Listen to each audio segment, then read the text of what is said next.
Streetnews.it, Luca Sepe, buonasera. Buonasera, buonasera. C'è qualcosa nella vita che rimpiangi? Un attimo solo, devo vedere se è importante. No, posso anche rispondere. Qualcosa, scusami? Nella vita che rimpiangi?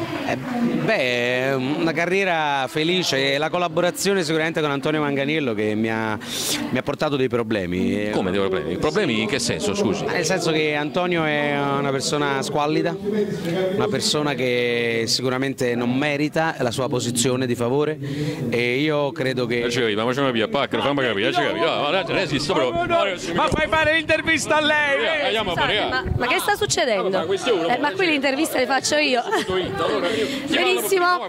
Allora, siamo qui con Luca Sepe, Antonio Manganiello, Daniele Musiani, scusa, e eccolo qua, Pistillo. Tutti pronti? Vediamo, è lui. Tutti qui presenti per l'evento L'amore conta che unisce lo spettacolo alla solidarietà. Qui ci vuole un attimo di serietà. Che cosa ne pensate voi di questi eventi? La serietà è lui.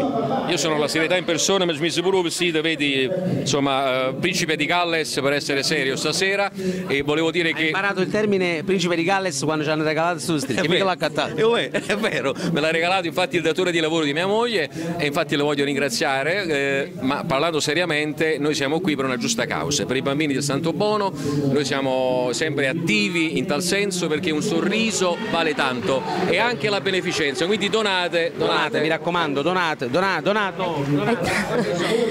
una cosa sopra. E chi meglio di voi può regalare un sorriso a chi ne ha più bisogno?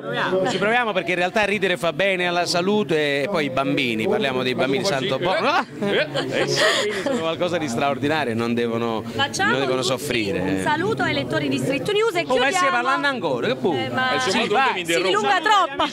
No, attenzione, il balletto di Pistillo! Il balletto di Pistillo!